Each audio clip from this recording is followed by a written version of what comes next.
We need to start treating self-doubt like we treat heartburn.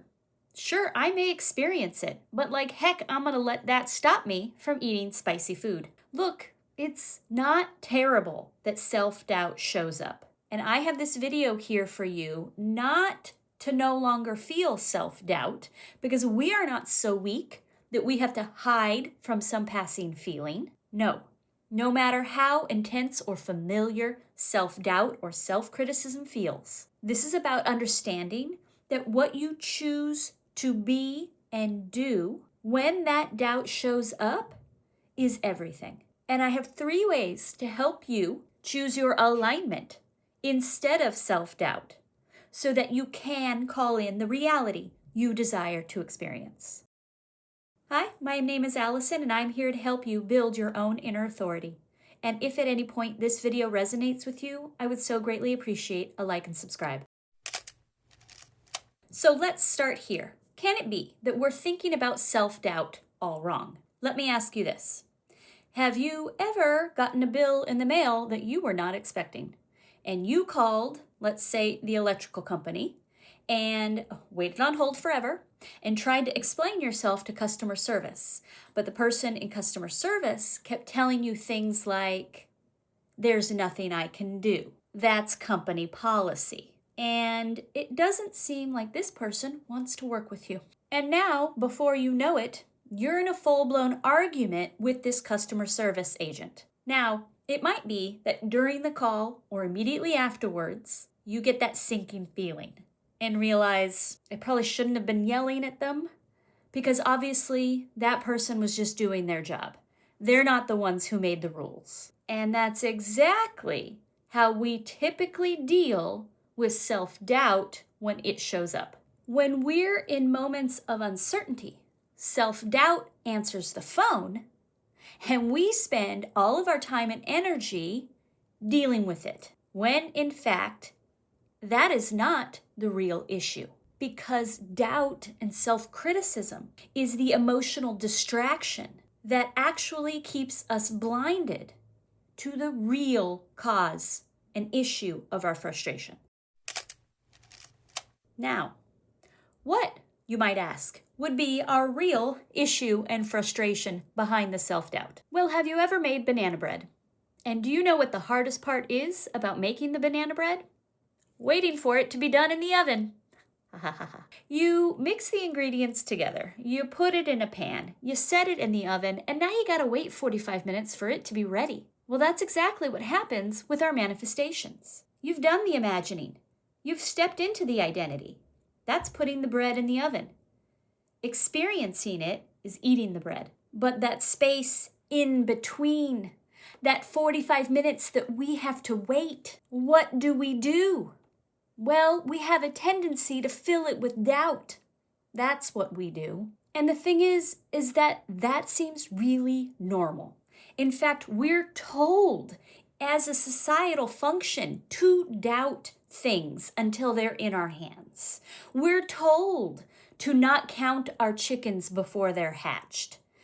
They say at a baseball game, it ain't over till the fat lady sings. See, doubt isn't the problem. It's simply the feeling, the energy that our egoic mind uses to fill the space between intention and experience, between assumption and manifestation. So our work is not to never feel doubt again. It's about not identifying with it. It's about releasing the identity of being the person who assumes because they have doubt, it means things will not work out. Because while the bread is in the oven, it doesn't care what you do while you wait. It's baking. The only thing that would change the outcome is if you went over to the oven and turned it off. So this means that the question isn't, why do I have doubt? The real question is, why do I not feel safe in the space in between my intention and experiencing it? So, how do we get comfortable in this space in between? Neville Goddard said, your assumption to be effective cannot be a single isolated act. It must be a maintained attitude of the wish fulfilled. See, it is not enough to just have an imaginal act, a scene that we're trying to manifest. You must maintain the attitude throughout your daily vibration. And that's a skill that we cultivate. So for example, we can think of it like planting a beautiful rose garden. So you've planted all these beautiful rose bushes, and then a week later, you notice a bunch of weeds have popped up. Well, you would take some time and go pull those weeds and reestablish your beautiful rose garden. And then maybe a week or two after that, you notice a bunch of pests have moved in. Well, you go about spraying the leaves and doing your home remedies and adding stuff to the soil. Then maybe a month later, there's a huge windstorm and everything gets knocked down. Well, now you know you need to go through and you need to fortify your plants with trellises and stakes. Cultivating a beautiful, pristine rose garden takes time.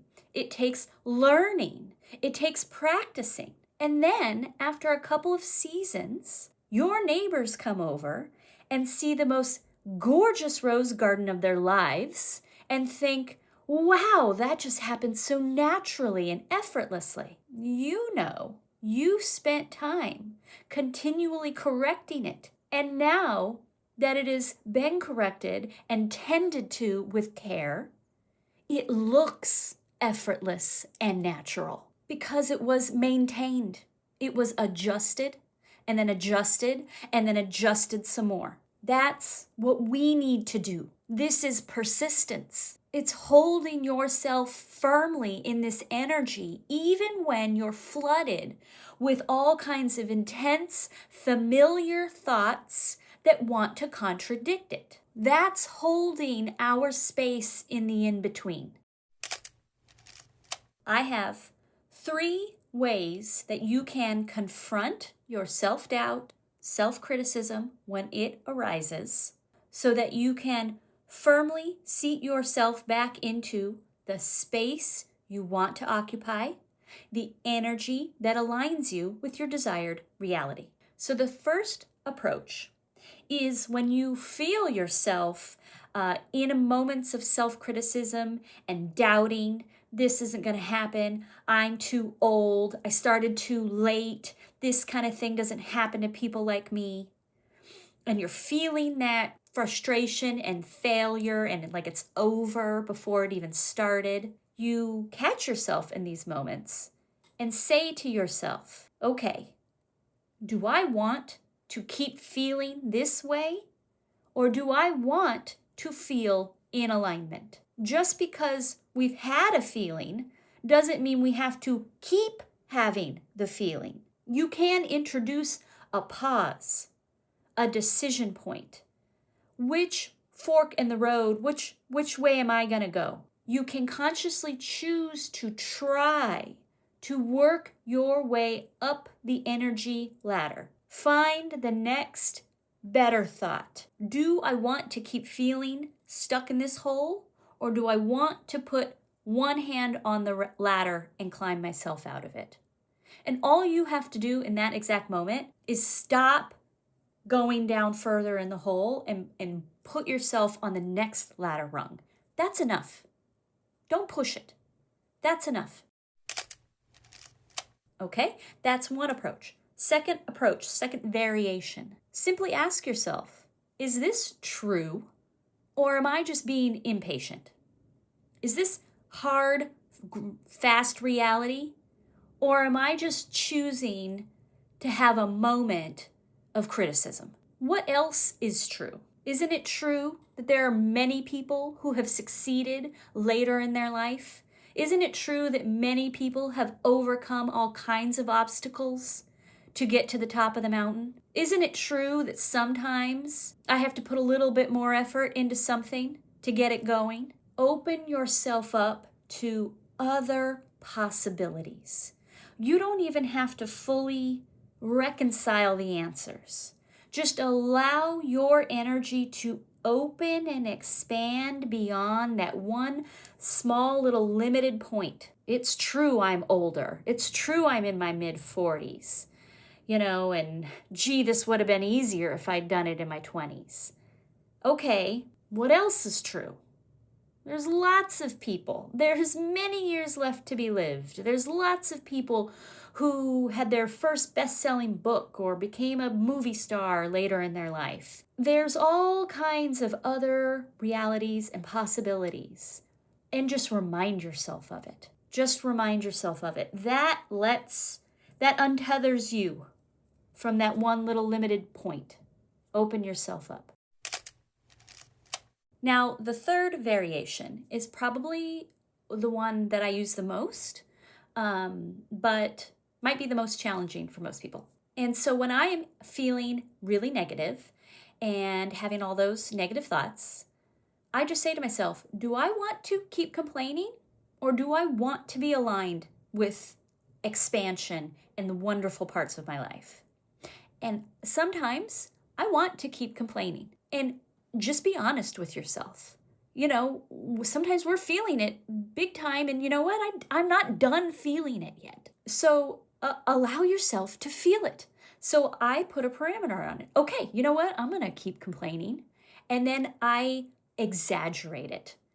I'm going to not look at the camera because I don't want to put any of this negative energy out there. But I let myself express it, and I get really over exaggerated and feel the energy and say the bad things, and I say it out loud so that then it's you feel the release. You feel the energy release. Get negative. Let it out. Say the terrible things to yourself and let it out. And what you will find is that when you are expressing this, you will reach a point where it's flat, where it doesn't feel charged anymore. Now I can feel I'm just running through and, okay, you know what? I'm kind of bored now. I've expressed it. The energy's gone. Then the most important part of this is to now fill myself up with the energy that does align, that I do want to carry, that I do identify with. And I do this longer.